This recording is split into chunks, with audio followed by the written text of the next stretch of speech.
Welcome to the IISS Simultaneous Special Session 3 on Cooperative Maritime Security in the Asia-Pacific. My name is Evan Laxmana. I'm the Shangri-La Dialogue Senior Fellow for Southeast Asian Security and Defense, and I will be your chair for this evening. So before I go into the synopsis and the speaker bio, a few housekeeping notes.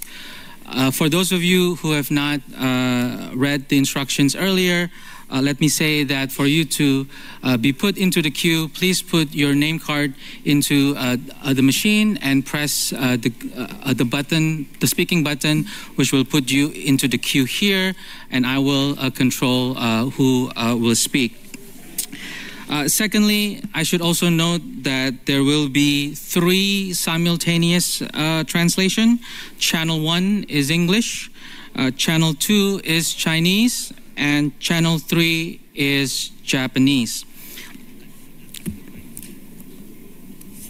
So, in terms of the session, it's, I think, entirely clear for all of us in the room that the maritime theater of the Asia-Pacific region faces numerous security challenges, from illegal fishing and maritime disputes to the strategic importance of seabed mining and critical underwater infrastructure protection.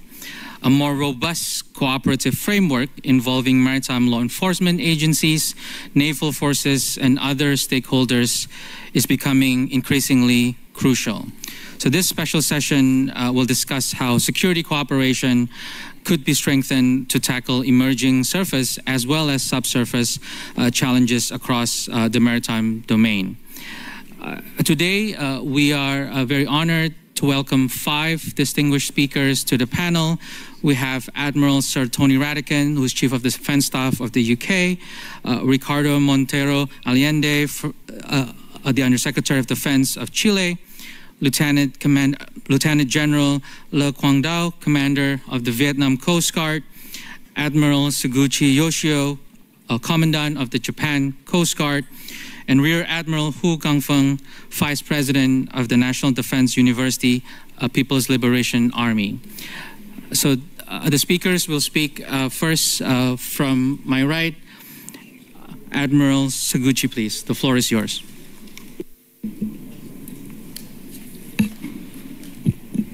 Hello everyone, my name is Yoshio Seguchi. I'm the Commandant of Japan Coast Guard. I'm pleased to speak to you today.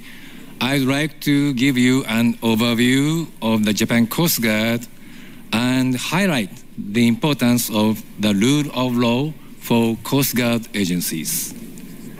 JCG was established in 1948 to ensure the country's maritime safety and security.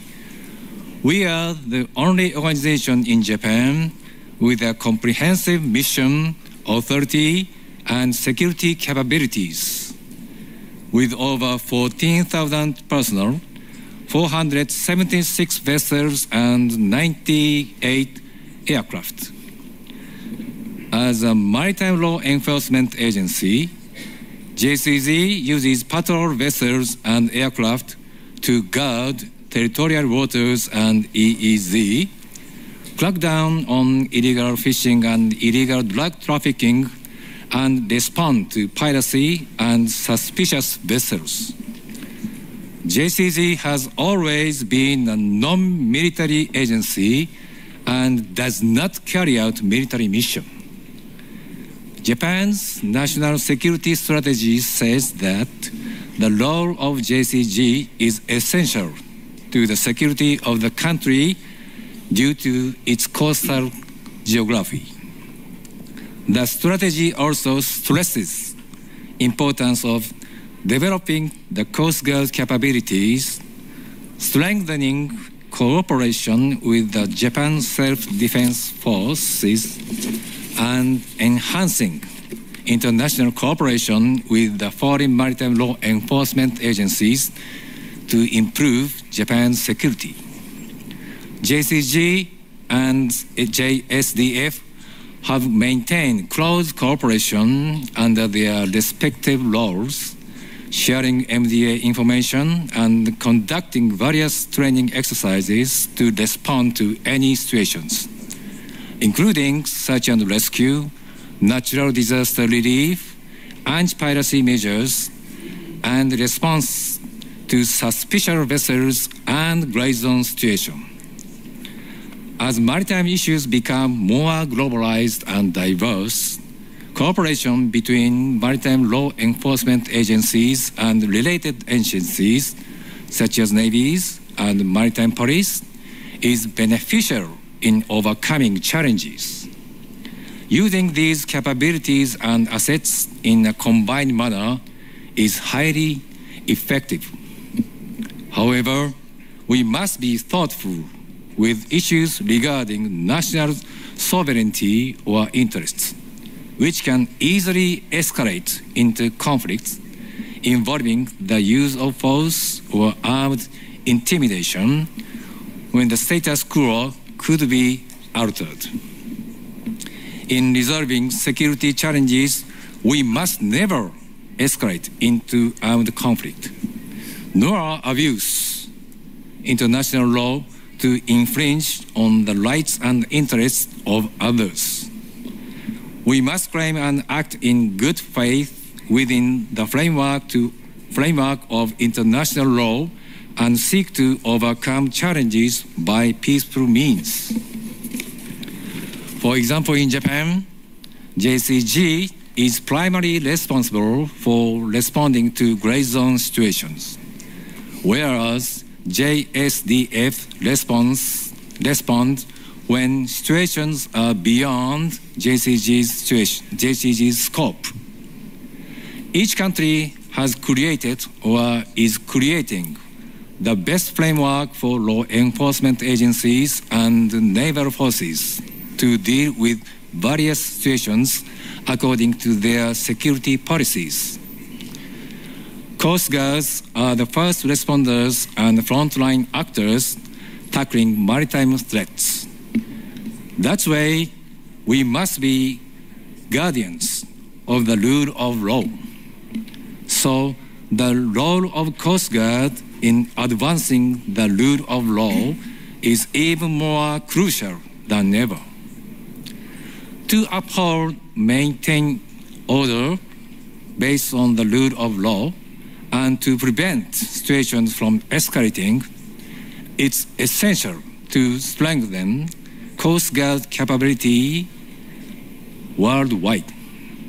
At the same time, it's also important that all stakeholders work together to overcome maritime security challenges. Thank you very much for the opportunity to speak to you. I look forward to a fruitful dialogue. Thank you. Thank you, Admiral. Mr. Allende?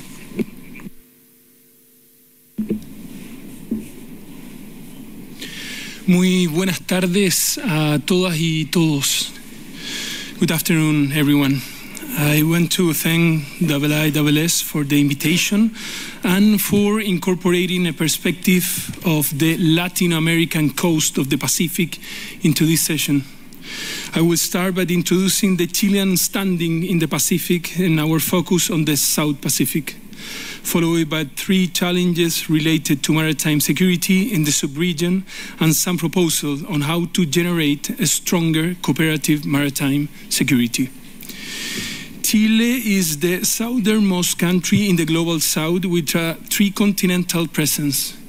This condition comes from our geographical position in the American continent, our sovereign right in the Antarctic territory, and our proximity to Oceania from our island territorial in the Pacific Ocean, like Rapa Nui, which some of you may know as Easter Island. The above, in addition to our coastline of more than 8,000 kilometers, shape our broad vision of the Pacific. The people of Chile have been historically linked to the sea. It is a part of our identity as a nation and a key component of our global projection.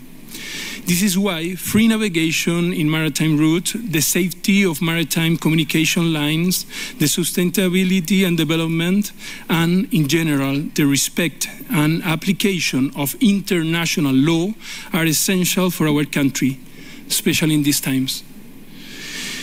Chile's projection to the South Pacific is part of what defines us as a country. This area is a priority for the national defense, as it brings together unique challenges, responsibilities, and opportunities.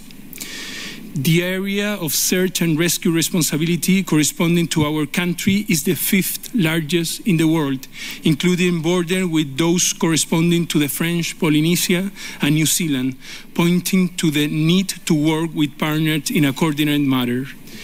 Chile is a country inserted into a globalized world and therefore global process, and conflict in other regions may affect us. We are attentive and work to mitigate such effects and contribute through diplomatic mechanisms. Now, in the South Pacific sub-region, there are particular security challenges that we must address, like transnational organized crime, TNOC, illegal fishing, and the effect of climate change. TNOC is probably the biggest and most complex threat to the security and stability in Latin America. In recent years, we have identified its expansion to other parts of the world, affecting maritime security in the South Pacific. For instance, during the COVID-19 pandemic, we saw an increase in drug trafficking through the sea due to the closure of land borders. Thanks to the interaction between countries from the Eastern and Western Pacific, we have faced and tackled some of these cases, but we still have a lot to do. A second challenge is illegal, unreported, and unregulated fishing. This threat openly violates national and international law and undermines the conservation effort in the sea, causes economic damage in nations, and can put food safety at risk. The security and conservation in the ocean is a main priority for our country. That is why 43% of the exclusive economic zone is a marine protected area. On that note, the better protect the resources in the vast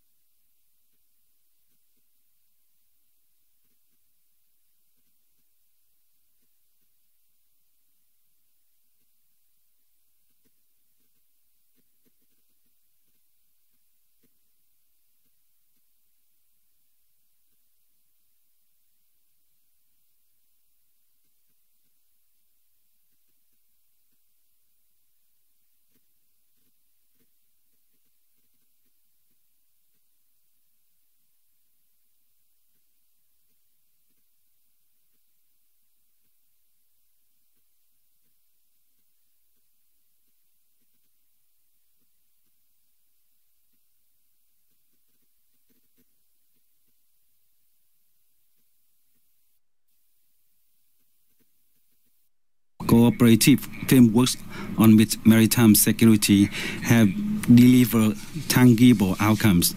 Many incidents at the sea have been resolved peacefully. Numerous maritime accidents have been addressed. Many fishermen have been rescued in a timely manner. The organized transnational maritime crimes have been effective counter. As a result of overall maritime security situation in the region is generally stable, enabling further growth of blue economies of countries. Vietnam Coast Guard fully recognizes the role and importance of the sea and oceans and the security challenges in Asia Pacific. Over the past year, we have consistently and proactively implemented Vietnam national laws as well as international maritime laws and treaties to which Vietnam is a party. Vietnam Coast Guard has signed bilateral cooperation agreement with maritime law enforcement agencies of 9 countries in the Asia Pacific. At the same time, we also put forward initiative measures to promote cooperation among law enforcement agencies of countries in the region. A notable example is our international exchange program, Vietnam Coast Guard and Friends, which we host every 2 years.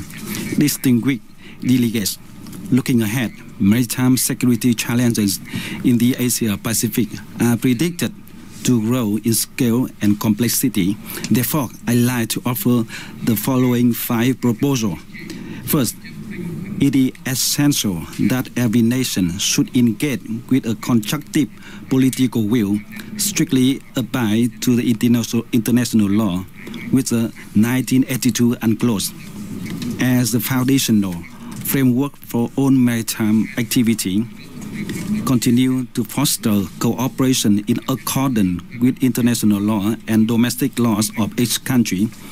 Second, maritime law enforcement agencies should regard as a bridge of peace. We should work together to establish a maritime law enforcement information sharing network in Asia-Pacific region.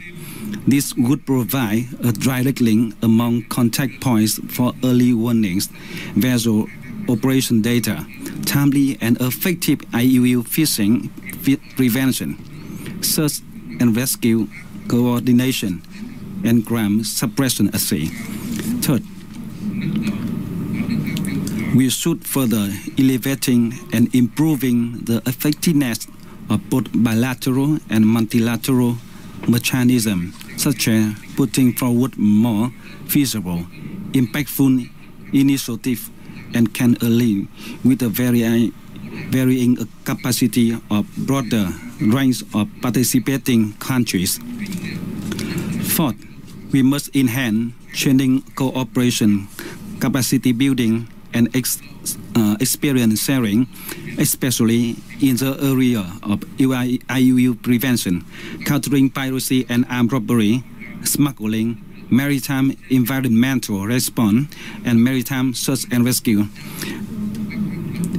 Fifth, promoting delegation exchange and joint activity to deepen mutual understanding and trust, which are the foundation for more effective and reliable cooperation. Ladies and gentlemen, the Vietnam Coast Guard remains committed to being a trusted and proactive and responsible partner in the collective effort to build a safe and secure, stable and sustainably developing Asia-Pacific region. Thank you for your attention.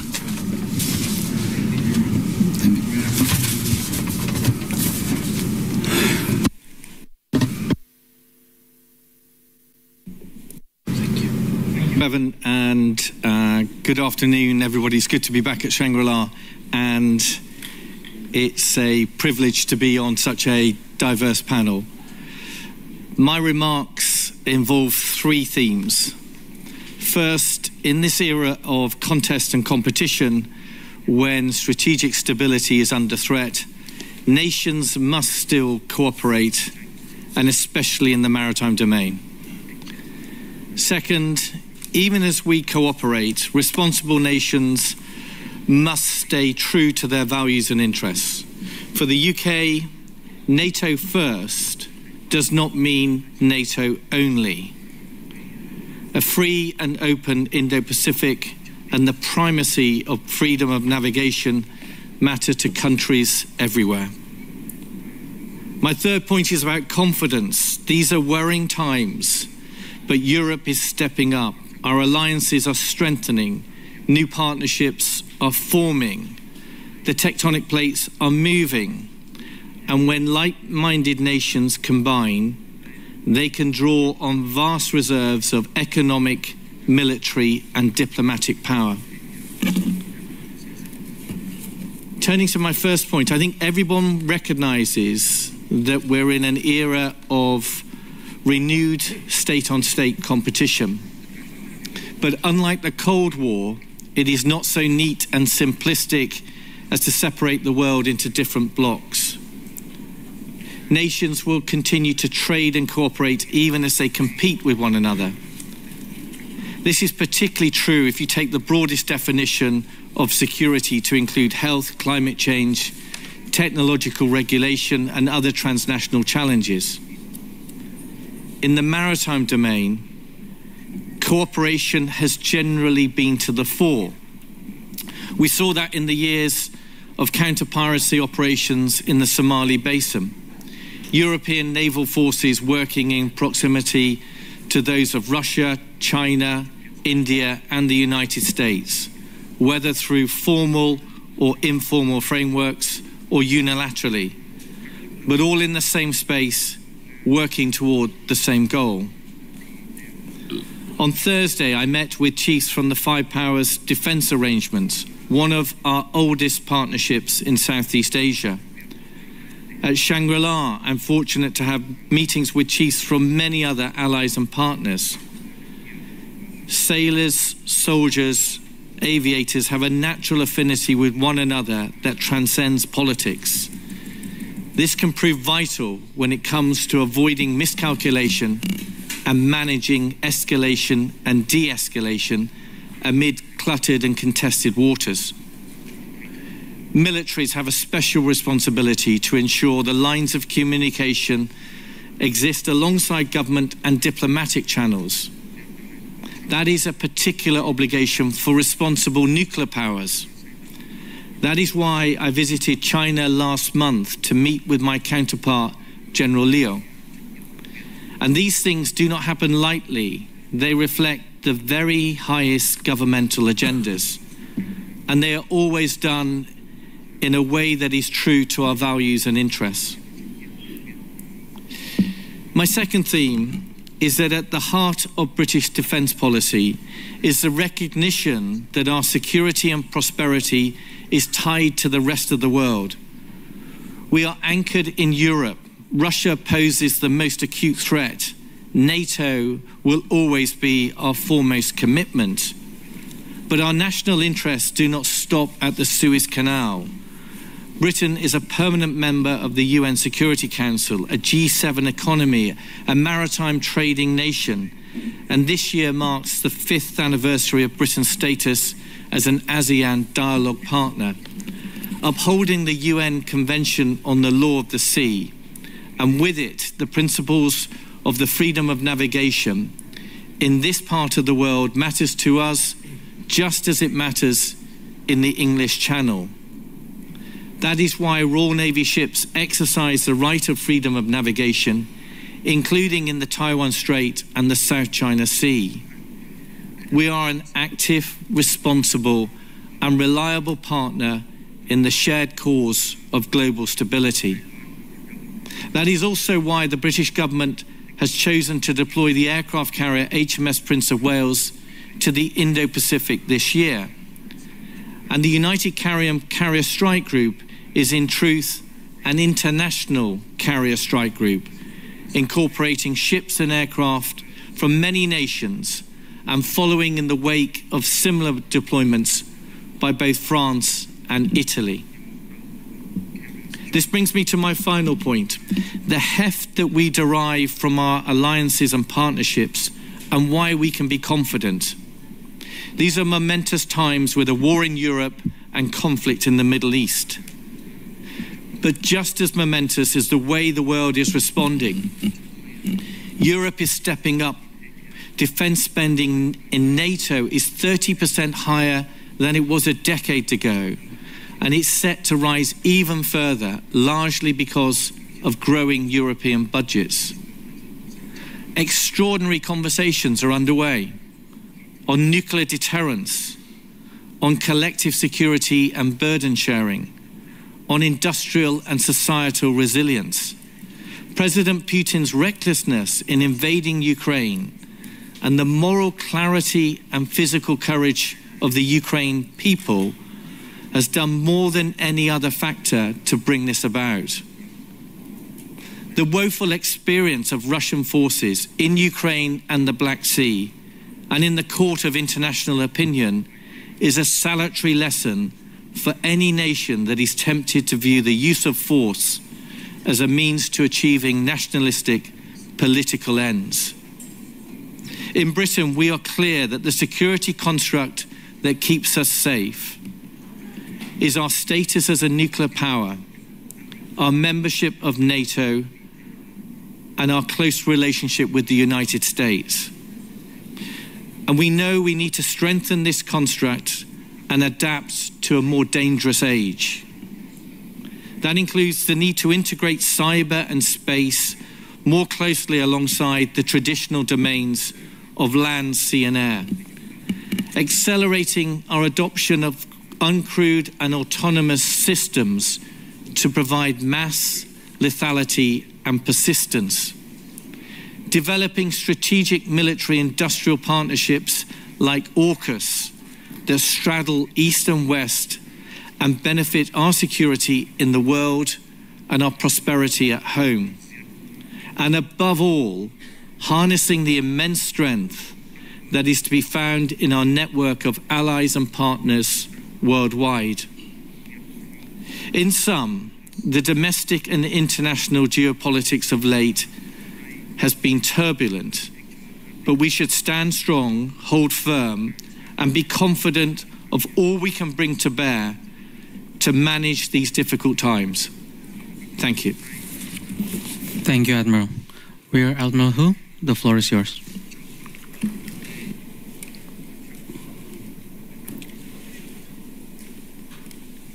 尊敬的主席先生，首先，请允许我利用最短一点额外。Give me some extra time, some minimum time to make a necessary response to some content of the previous speech involving China. Firstly, I do not accept the ungrounded accusation against China. Some are just fabricating, reverse black and white. Some are like the thief crying, catch the thief. So the nature is to provoke, split, instigate confrontation, stir up the region. It's against the trend and the people's will, and it will not realize its purpose. Secondly, the original purpose of香格里拉dialogue is to study issue, not to create problems, to reduce instead of increase differences. We should enhance mutual trust through candid discussion. Thirdly, we are in the same Asia-Pacific region. Share will and wool in the same boat. We have different national situation. We must seek common ground to shelve differences. Now that we are in the age of civilization of the 21st century, we should resort to dialogue and negotiation. In the morning, at the third plenary meeting, President Orta of East Timor has made very good remarks. No hatred, no anger, only cooperation can turn the world better. Respected all the representatives today, ladies and gentlemen and generals. Now, I will share my view from three aspects. First, a current situation. On one hand, the maritime security situation in the region is generally stable. There have been no maritime military conflicts in the region for many years, which had made the region a stable component in the global landscape. And the South China Sea has always been the safest and the busiest area for global navigation and overflight. On the other hand, maritime security in the region also face severe challenges. Certain countries have wantonly formulated exclusive and confrontational cliques, significantly increased their military presence, infringe upon the territorial sovereignty and maritime rights and interests of other countries in the name of so-called freedom of navigation, deliberately support the Taiwan independent separatist forces, severely undermines peace and stability across the Taiwan Strait. Maritime security cooperation in the region is facing severe challenges where not advancing means retreating. Second, China's practice. China's development started in the Asia-Pacific, has benefited from it, also contributed to it. China has always practicing the concept of a maritime community with a shared future and vigorously promoting the regional cooperative maritime security with practical actions. Firstly, we stress on common security and properly handle and resolve contradictions and disputes. China respects the central status of the ASEAN, adheres to handling the territorial sovereignty and maritime rights and interest disputes through negotiation and consultation. China has completed the demarcation of the Beibu Gulf with Vietnam, signed intergovernmental consensus documents with Indonesia on joint maritime development, and launched bilateral dialogue on maritime issues with Malaysia. China has achieved full coverage of institutional maritime dialogues with the claimant states in the South China Sea. Secondly, we highlight comprehensive security and make overall plans for both traditional and non-traditional fields. We actively de-escalate and stabilize the hotspot issues in the region, safeguarding the nuclear non-proliferation regime. China and ASEAN had made long-term concerted efforts in combating piracy and terrorism. We have continuously dispatched the Navy fleet to carry out international escort missions, providing safety guarantees for more than 7,300 Chinese and foreign vessels. The Peace Ark Hospital ship has carried out 10 harmony mission tasks, treating over 370,000 patients. We have dispatched Navy ships and aircraft multiple times to conduct maritime emergency search and rescue operations, as well as humanitarian disaster reduction. Thirdly, we strengthen security cooperation and build maritime exchange and confidence-building mechanism. China has firmly safeguarded the security and freedom of navigation, held and attended the Western Pacific Naval Symposium, jointly introduced the version 3 of the Code of Unplanned Encounters at Sea. China and ASEAN countries are fully and effectively implementing the DOC and actively promoting the consultation on the COC. And we have successfully held the 38 times of joint patrol. China has established 2+2, 3+3 dialogue mechanism with Vietnam, Malaysia, Cambodia, and etc. Beijing Shanshan Forum has become a grand gathering for discussing international security cooperation in the region. Fourthly, we pursue sustainable security and promote peace and common development. China has vigorously promoted the initiative of the 21st Century Maritime Silk Road. We have concluded the negotiations on the Free Trade Area 3 version with ASEAN and jointly convened the ASEAN-China GCC Economic Forum. Especially in April this year, President Xi paid a state visit to Vietnam, Malaysia, and Cambodia, injecting positive energy into regional and world peace and development. Third, relevant initiatives. China will uphold the 3 major global initiatives put forward by President Xi Jinping, practice the concept of a maritime community with a shared future, jointly create a sea of peace, friendship, and cooperation. Firstly, we adhere to multilateralism and join hands in safeguarding Asia-Pacific maritime security order. We should uphold the Asia-Pacific governance concept of extensive consultation, joint contribution, and shared benefits, firmly oppose unilateralism, power politics, and bullying conduct, treating the waters in the Asia-Pacific as an arena for seeking hegemony, especially the illegal acts of creating division, obstructing reunification, and undermining the core interests of sovereign states. Secondly, we adhere to dialogue and consultation and work together to promote the lasting maritime peace in the Asia-Pacific region. Specific disputes concerning territorial and maritime rights and interests should be resolved peacefully through friendly consultations by the direct concerned parties. International law, including UNCLOS and the DOD, must be observed. Any practice that stubbornly draws lines without distinguishing right from wrong and deliberately provokes tensions must be opposed. Thirdly, we adhere to exchanges and mutual learning and jointly create a bright future for the maritime areas in the region. China holds high the banner of community with a shared future for mankind. We will uphold the Asian values of peace, cooperation, openness, and inclusiveness, and pursue the Asian security model that features sharing will and will, seeking common ground, shelving differences, and prioritizing dialogue and consultation, so as to create a community with shared future for the region and the community of shared future for mankind. This year marks the 80th anniversary of the victory of the Chinese People's War of Resistance against Japanese aggression and the World Anti-Fascist War. We should firmly safeguard the fruits of the victory of World War II, resolutely uphold the post-war international order. Thank you. Merle. So we have roughly about 40 up to 50 minutes or so for question and answer, a discussion. I've seen a few questions and a few interventions, but for the first remarks, Admiral Vajor, please, the floor is yours. Thank you, Mr. Chairman. I am Admiral Vajor, Chief of the French Navy. First, I would like to thank the panelists for the insightful and fruitful discussion.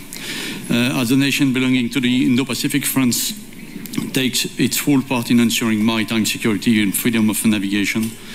We are promoting proactive partnership through Indian Ocean Navy Symposium. We were the chair from 21 to 23, and we will take the chair of Western Pacific Navy Symposium after China in 26. But let me state that the UNCLOS Montego Bay Convention has been issued in 1982. It means 47 years ago. And the question we have is that interpretation by nation of the UNCLOS is sometimes really different. And I would like to ask you the question, more or less 50 years after the issuing of the UNCLOS, do you think it is time to review the UNCLOS or to precise some dedicated points, especially about the regulation about seabed and the protection of critical infrastructures? Or do you think that just reinforcing cooperation between nations will be enough? Thank you. Thank you. We will collect 2 more questions and then we'll ask the panelists to respond. From Brunei, young leader Hazwan, the floor is yours. Thank you very much, Evan. I have a question for Admiral Radikin, sir, and perhaps also Admiral Hu. A very good afternoon, Admiral. Thank you so much for sharing the 3 themes of your cooperation here in the Asia-Pacific. I would like to ask, in light of the recent strengthening of the defense cooperation between the UK and China, is there any particular area where this cooperation will be moving forward? Anything that we can expect in the near future? And if there are anything, if you could share anything concrete or any practical steps in the near future. Thank you.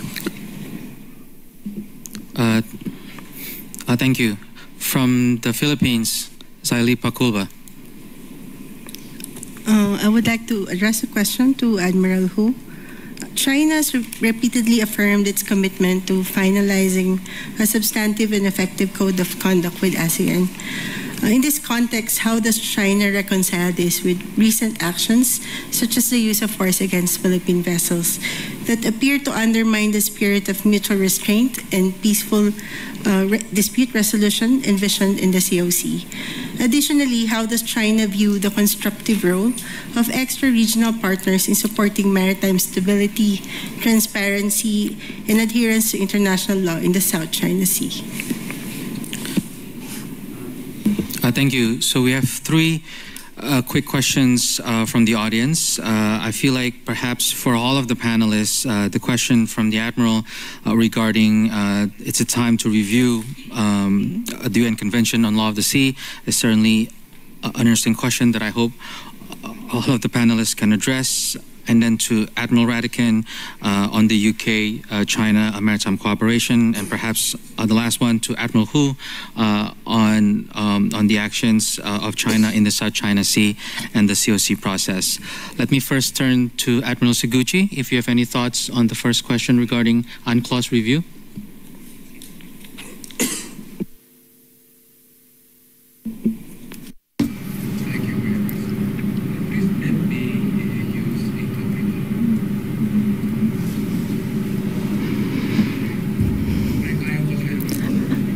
Since UNCLOS was established, it's been 50 years. Compared to 50 years ago and today, the environment facing the oceans has greatly changed. Whether it should be reviewed or not, let's put that aside, but we need to look into everything that's been done interim to see if there is a need for formal revision. Thank you. Mr. Allende?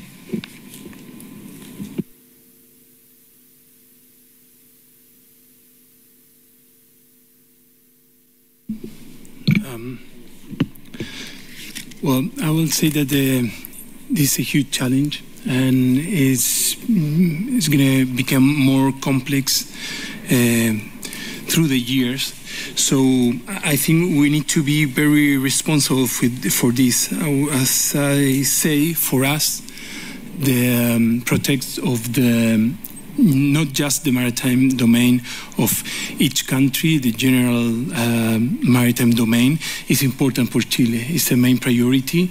So I think that a sustainable development must be a goal for all the countries, but it's impossible a solution if we think about it just for ourselves.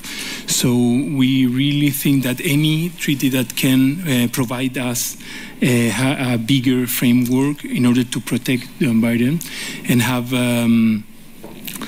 again, development that is responsible, I think is an opportunity that we must take. Thank you. Janela, if you would like to. Về quan điểm của Việt Nam, thì Công ước Liên Hợp Quốc về luật biển năm 1982 có ý nghĩa và vai trò rất quan trọng đối với các cái quốc gia ven biển trên thế giới, trong đó to littoral states, including Vietnam, for the reviewing of UNCLOS to make it more suitable to the current situation is important, and Vietnam will be very careful in reviewing and suggesting as well as submitting our the content items that is related, so that interest of every countries in the world and it's in this region will be protected. Thank you. Thank you, Nicolas. So I would not be a fan of going back and starting all over again. I think that might be quite risky, quite chaotic, create all kinds of opportunities for even bigger arguments. I would be a fan of banking all that we've got, and that is agreed by everybody, and trying to extend that even further to get even more signatories. And I can see that, can we then try to deal with the points that are really at issue, and can we either refine or resolve those particular points, and can we make a bigger effort to get after those issues before they before they fall into a more difficult space where you then start to get into conflict. So I think if that's the spirit of what's behind your question, and it's a good point that as we're approaching 50 years, then can we approach it in that manner? And then on the question about the UK and China, it may be language, and it's not meant to be pointed. Particularly when I'm sat next to the Admiral and he had to suffer me providing a talk when the Admiral was at the National Defence University, and so we were reflecting on that last night. But if you're referring to my visit to Beijing, it was all about establishing military-to-military channels and communication. It wasn't, and I don't mean this to be, it wasn't about an ambition for cooperation. It was about something much more basic of ensuring that we have communication. And as part of that conversation with General Leo, we both thought it appropriate that we should keep those conversations private. But I hope he won't mind me saying that part of the theme of that conversation when we're talking about the UK operating in this region was a reinforcement that when we operate in the region, we do it in a very transparent way. It's something that we are really comfortable with because we see ourselves as operating under the rule of law. and we are doing activity that we consider to be entirely routine for a nation like the United Kingdom. So that's where we are. I think it's important that we had that conversation, but that's just some refinement of what it actually means. Thank you. Rear Admiral Hu, the floor is yours. Thank you for your question. First, I will answer the relations between China and the UK. As East and West civilization important representatives, the two countries have for a long time. We appreciate each other, attracted to each other. Just with me and Admiral Ratakin, we sit on the same table last evening, and today we sit together. UK, the Chinese character Yin is related to hero and to handsome, and they are all beautiful meaning. Chinese people, they take yin many beautiful connotation, and we take UK, or in Chinese 英国, we give this beautiful word to the country, which can express the special relations between the two countries and the best wishes. Since the establishment of diplomatic ties, the two countries have been improving our relations. In recent years, we have marked many new achievements and inject positive energy to a turbulent world today. This year marks the 80th anniversary of the anti-fascist war and the 80th anniversary of the establishment of the United Nations. The two countries have the permanent members of UN Security Council, and we are all independent major power. We are the important creator of the post-war order and also the safeguarder. We should strengthen unity and cooperation and jointly safeguard the UN authority and status, and safeguard the international trade rule and law and the world economic order, and practice true multilateralism, just like the Chile commander have said. We should safeguard true multilateralism.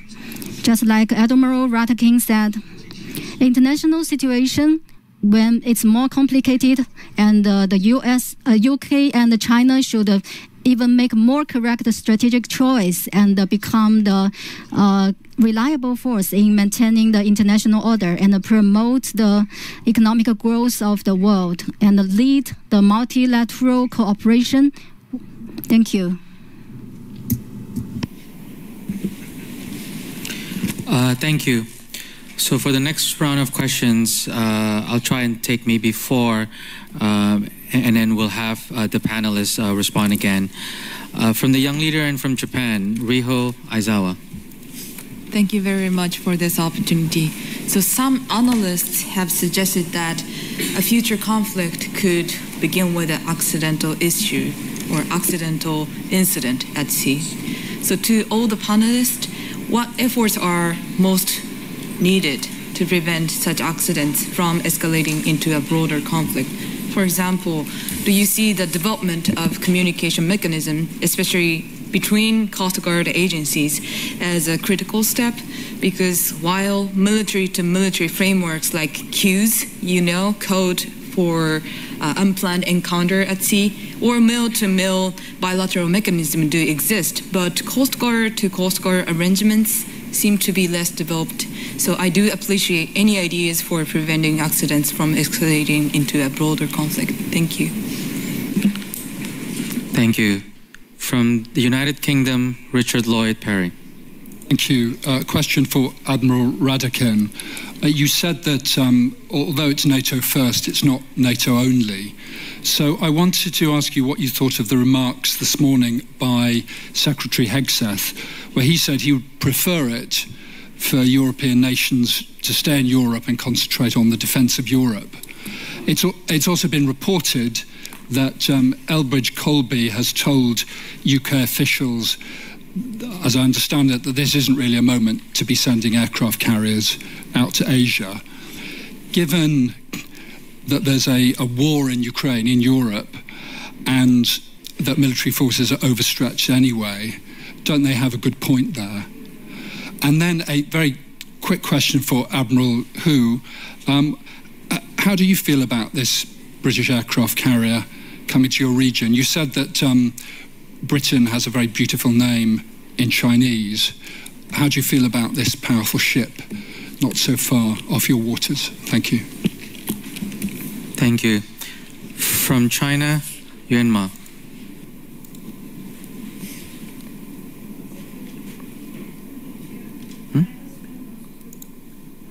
Admiral Radkin, thank you for your very informative speech. My question is about security cooperation mechanism. As we all know that now there are many different security cooperation mechanisms in Asia-Pacific region. However, when looking at history, we also can see that sometimes misunderstanding and confrontation happened because of the lack of effective dialogues among different mechanisms. So I was wondering that, in your opinion, how to make all these different security mechanisms working in a positive interaction, and can we establish a larger and more inclusive mechanism in which all current mechanisms can find their position and better work together? Thank you. Thank you. And lastly, from Singapore, Satish Kumar Cheni Krishnan. Hello, hi, I'm Satish Cheni from AFP. My question is for Rear Admiral Hu. As you said earlier, consultation and dialogue is important. And based on that, I was wondering, would it not have been better for China to send their defense minister to attend this forum? Hegseth made a bit of a dig that he was here this morning and that someone isn't referring to China. So any comments on that? And just one last question. Do you think Hegseth's tone and that the message that the US will play a stronger role in the region, will that reduce or raise tensions here? Thank you. Thank you. Perhaps since there's a few questions to both Admiral Radakin and Rear Admiral Hu, maybe we start first again with the other panelists regarding the general questions for all of the panelists, which is how to prevent accidental incidents at sea. Admiral Seguchi, if you have any, yeah.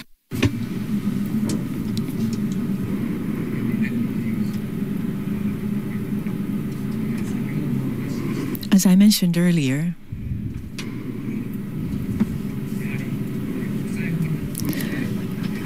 it's important to deal with situation calmly based on international law, but that universal value set, the idea of maintaining maritime order based on the rule of law, this has to be a commonly held view among the nations, and each nation has to have the law enforcement capabilities that's able to execute that. For that purpose, it's not enough for one nation alone to act, so it needs to be done within a bilateral or a multilateral framework, and best practices should be shared among them so that they can have a common mindset with regards to value so that they can act. In the case of Japan, we not only have bilateral frameworks such as this, but regional as well as global Coast Guard summits that we have been organized. And so within the frameworks, we work on building the necessary relationship in order to have that commonality in terms of values so that we can assist each other to achieve results. Thank you. Mr. Allende? Thank you. Well, I think the main framework must be the international law, but I think we need to do more and do it better. I think we need to open the conversation at a different level. We need to talk at the political level and to the military level. and must be not just bilateral meetings, it must be multilateral meetings. And I think this dialogue and this meeting, it's a very, very good example. We came here, I know that it's an effort for all the authorities and all the military authorities too, to spend 3 whole days here talking and listening. And I really think that this is a good exercise, because when we met each other, when we start a conversation, that's open a channel. And that at some point could be an opportunity. So what we are working today is not just sharing impression. We're trying to listen what everyone else is trying to say to us. And that I'm quite sure that it is the main responsibility that we have. Because again, at some point that could be, or that could make the difference. A call, met someone here during the meeting, have a conversation, have to an open dialogue. So I think that the formal relations are important, but personal relations are important too. Thank you. General.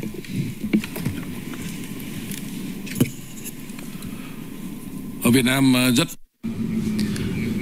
We agree the point of the commander of previous speaker.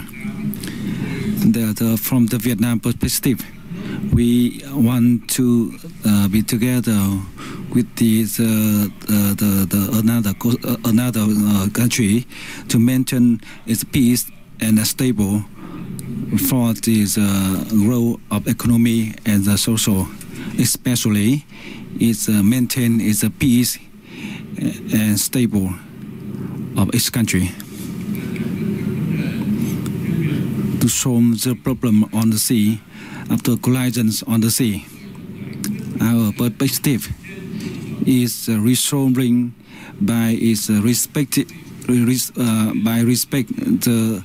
the sovereignty and especially the law, and especially the UNCLOS 1982 and also the laws of each country.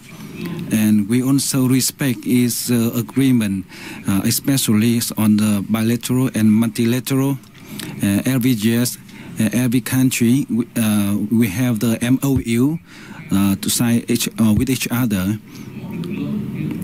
Especially for the country have the law enforcement agency need to educate for your laws enforcement agency to respect another force. In Vietnam, we have a quotation: make something big thing to the small thing, and make the small thing to the nothing. So that is the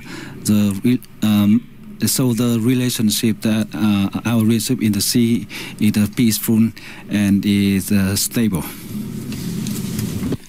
Thank you, General. Admiral Ratigan. So, thank you, and if I take the sort of the first question and the third question together, because they sounded very similar to me. And maybe my first point would be, can we, yes, there are some areas where the tensions are high and people are right to be concerned, but can we be really careful not to catastrophize? So incidents might happen, but the idea that tactical incidents happen and that they then suddenly spiral and they evolve to bigger conflict and another way to war and so on, I just reject. I don't think. I think there are people that love to do that spiraling out of control and comment on it, but I would give some reassurance to this audience that I think that nations are much more aware of those risks and they try to manage them at the time, and I don't think that it works like that. But on the point, do we need some additional mechanisms and might we try to strive for those? I do accept that that's something that might be warranted. And I'm so old that I can remember I was serving at sea in the Cold War, and when we had those mechanisms in place for how we deal with Russia. But in order to put those mechanisms in place, well, firstly, you need to have some very clear communication. You need to have a political frame where you have the authority to then start to have the conversations, where you then come up with some rules and procedures to just help to manage where you might have differences, whether it's under international law, or you might just recognize that there's a risk of miscalculation, and therefore do you come up with specific rules as to how close you will be between each other, particularly with military evolutions. How do you manage your flying? How do you manage your sonar? How do you manage some of your other capabilities? So those are mechanisms that have been used in the past, and we could definitely have a debate as to whether or not those might be helpful these days. And then on to the question from Mr. Lloyd Parry about the carriers and European carriers in the Indo-Pacific. I think to me there's sort of lots of different layers where I would disagree with you. So the first one would just be a philosophical one. The idea that somehow the world is neatly configured into these nice blocks of geography and there isn't the interconnectedness is not something that we recognize philosophically. And you've seen that the war in Ukraine is a terrible war in Europe, but at one level it's relatively contained in a geographical sense, but its impact is global. Its impact is around energy prices and what that has meant, food prices, and some of the most poor people in the world have suffered the worst in terms of what that means for them. And it was Jens Stoltenberg who talked about there's no such thing as regional security these days. There's only global security. So I come at it that way. The second one would just be the straightforward sovereignty. I take my orders from a UK government, and we're a P5 nation, we're a nuclear power. The government's highest priority is economic growth. And therefore, in a region that has 40% of the world's GDP, and that's increasing, and with a country that is fortunate to be the 6th largest economy in the world, and is also fortunate to have a whole raft of partners and allies in this part of the world, I think I've got instructions from a government which are very similar to the last government, which expects the UK to be in the Indo-Pacific.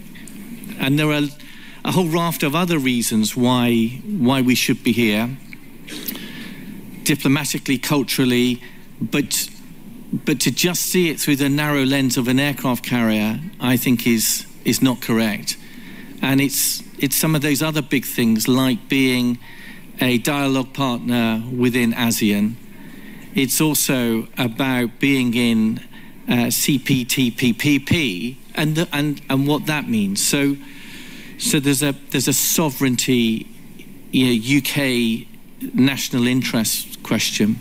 That's not to be dismissive about our relationship with America and what that means. But I may have heard Secretary Hegseth differently, because I think he said yes to European carriers being in the Indo-Pacific, and he reflected something that matched his speech, and which I know that Admiral Paparo really welcomes, and that is whether it's an Italian or a French or a UK aircraft carrier, it adds to this broader tapestry of Western powers and their focus on the region, and that might present some dilemmas for those that are uncomfortable with us being in the region, and some of the other language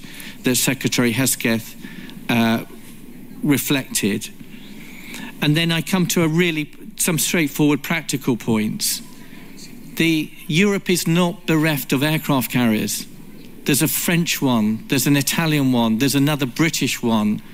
There are American ones that are in the area as well. So that's a sort of starting point.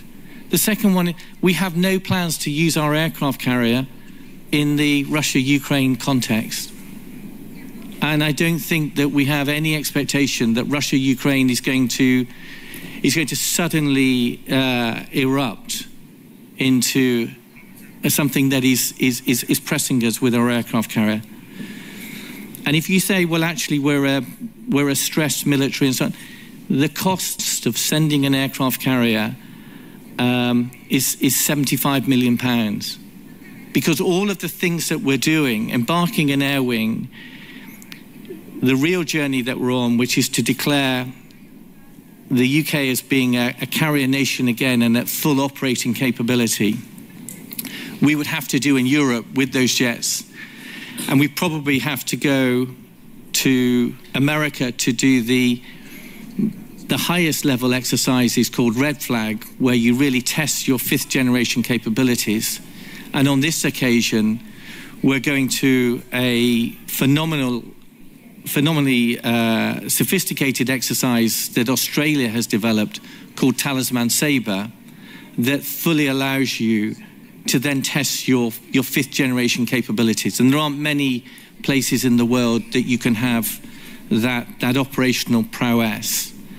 And then my final point, which might be an amazing insight from an admiral, ships float and move, and that actually they go to places, and if they need to, they can turn back and return, and you're talking about 6 weeks. That if I look at the other parts of the UK Armed Forces and their readiness, the time it would take a brigade to fully move from the UK to just Eastern Europe, and never mind the time it would take a division to move from the UK to Eastern Europe, then I'm really confident that the aircraft carrier could join the other aircraft carrier that we've got in Europe. So it's not really something that I'm sympathetic to, and it's not quite the weightiness that people, I think, are inferring, that somehow we've drained Europe and we're in a vulnerable position. Thank you. ありがとうございます。風翔さん。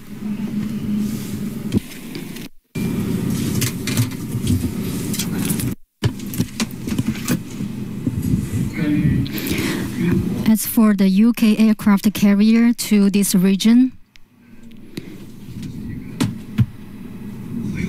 this is an interesting question. I'm willing to answer this question.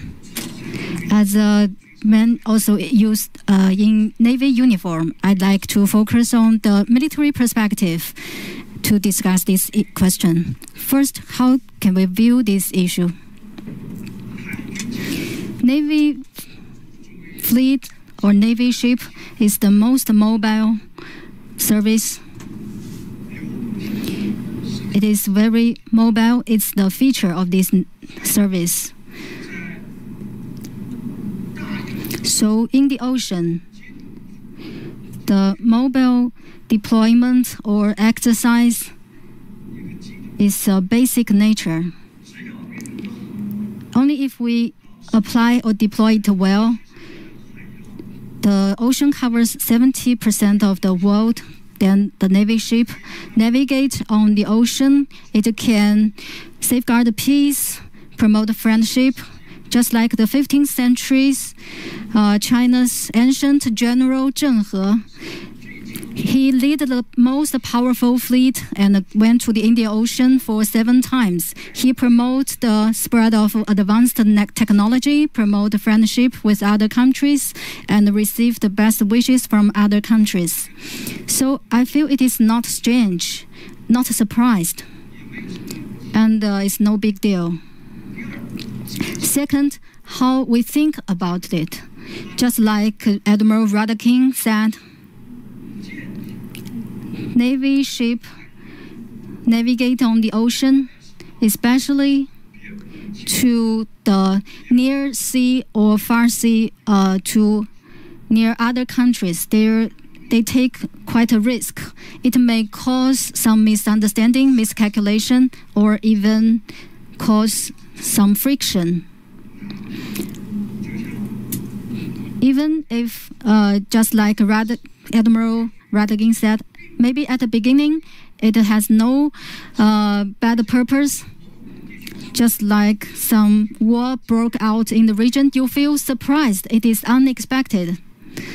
But in the logic sense, your military force, once sent there, the risk will definitely increase. This reminds me of a book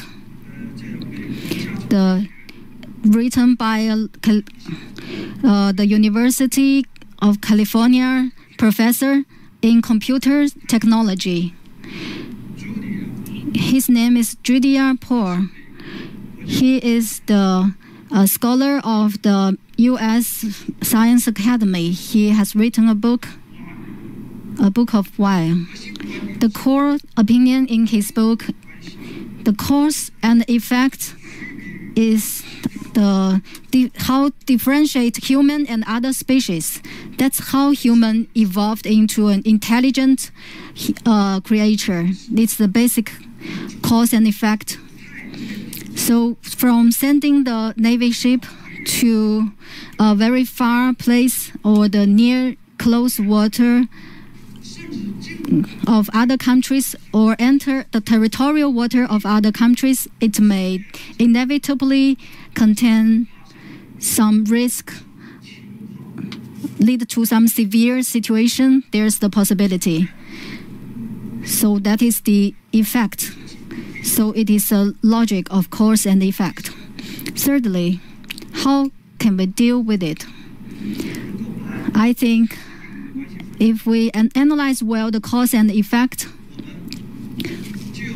we should to eliminate the risk fundamentally in the air and the sea. Firstly, the purpose is to safeguard peace.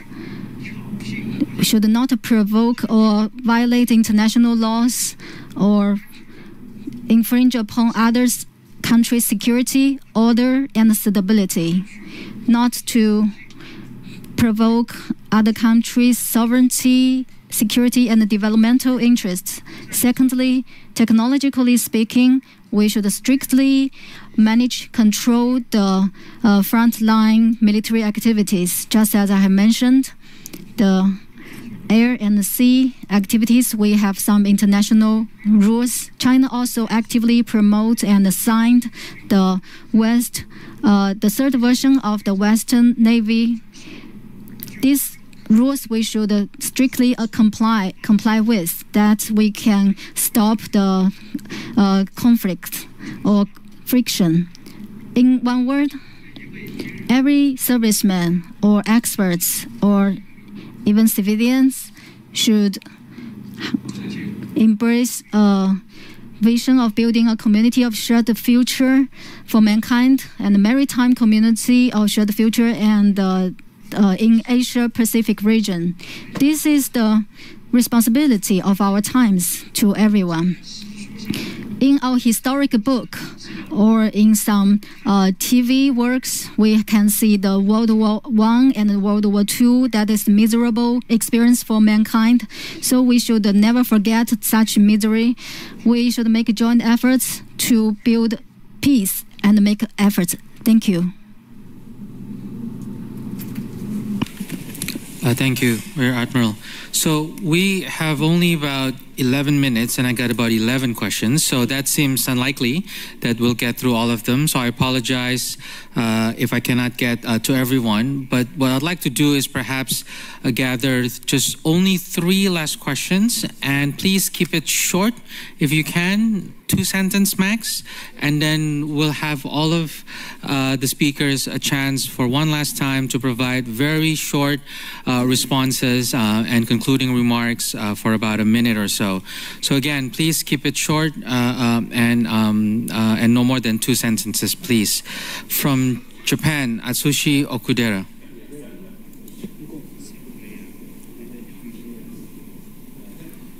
Hey?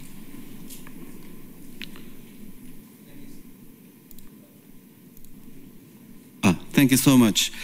To Admiral Fu, thank you so much. And as you mentioned, that China has not threatened the surrounding countries, and also the freedom of navigation has not been maintained all the way. But if we listen to the U.S. and Philippines, we listen to the different story.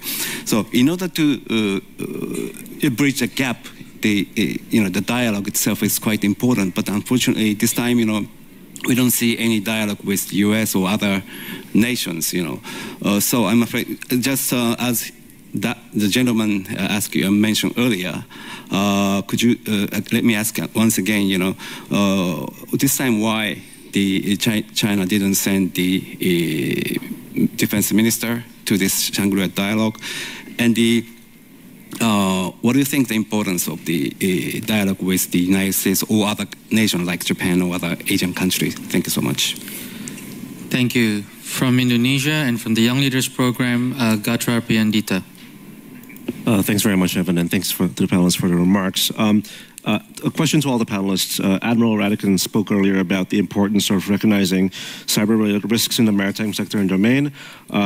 Can members of the panel offer your thoughts on how the cyber threat environment in the maritime sector has evolved, and whether this has also shaped thinking in the Coast Guard or the Navy in your countries about the maritime cybersecurity nexus? Thank you.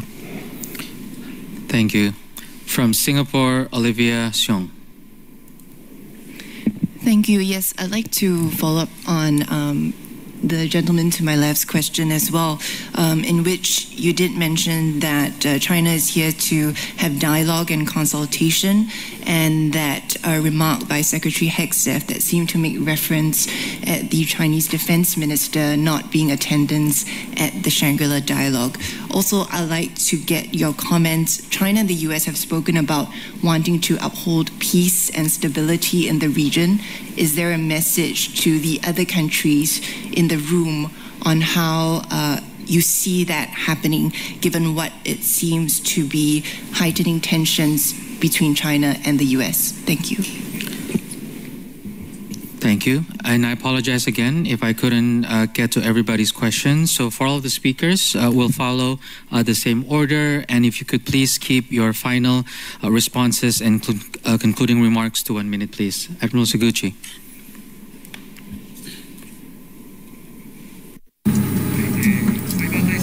With regards to cyber matters, communication on the seas has seen great advances in terms of technology, using satellite and so on. But this issue is not something that can be resolved by Coast Guard agency alone. But various relevant agencies within Japan needs to come up with cybersecurity measures, and that is what Japan is doing. Thank you. Mr. Allende? We have a lot of questions in just a few minutes. Thank you very much to IISS for the organization and for let us show our perspective from Latin America. Thank you. Janula?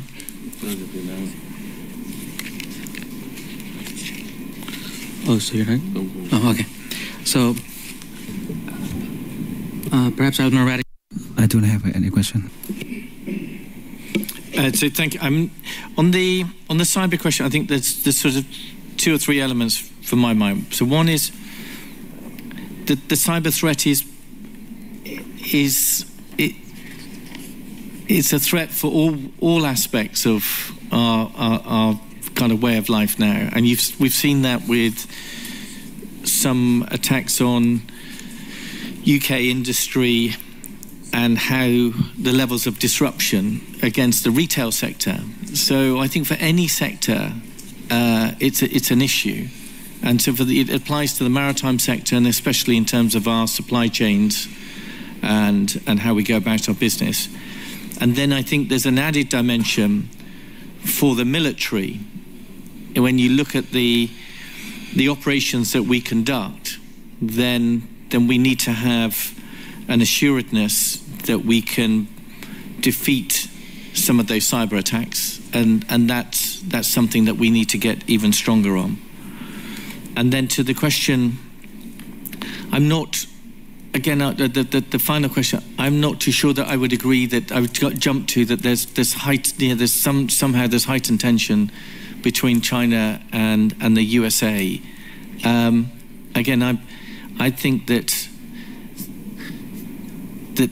for all of us, it's about being responsible nations, it's about being transparent, it's about following the rules that we all acknowledge, and being really strong in how we go about that, and playing down the catastrophizing, and that actually there's a heightened tension because of speech A, which is on the back of speech B, and so on. I'm very cautious about those commentaries. Thank you. Rear Admiral Hu, the floor is yours. I will answer focusing on one question. We always think that the Shangri-La dialogue is a platform for all sides to discuss the Asia-Pacific security cooperation. So China attaches great importance to this platform. We have for many years sent the delegation to this dialogue. Actually, every time we send the delegation on different levels. This is completely a normal work arrangement. It will not affect our the explanation of our national defense policies, ideas, and the communication with others, or enhancing mutual trust. Objectively speaking, today I'm entrusted by our side to express our ideas. I think everyone may hear clearly our true thinking. Thank you. Thank you so much, Rear Admiral Hu. Certainly, I think today we've heard a very strong set of diversity of the maritime security challenges. I think the importance of the diversity of perspectives on those issues, as well as the diversity of partnerships and relationships that we seek to build to address those challenges. But hopefully, we also focus on a constant rule of law at the international level and in the maritime domain. So thank you very much for coming. Please give a big round of applause to our speakers today.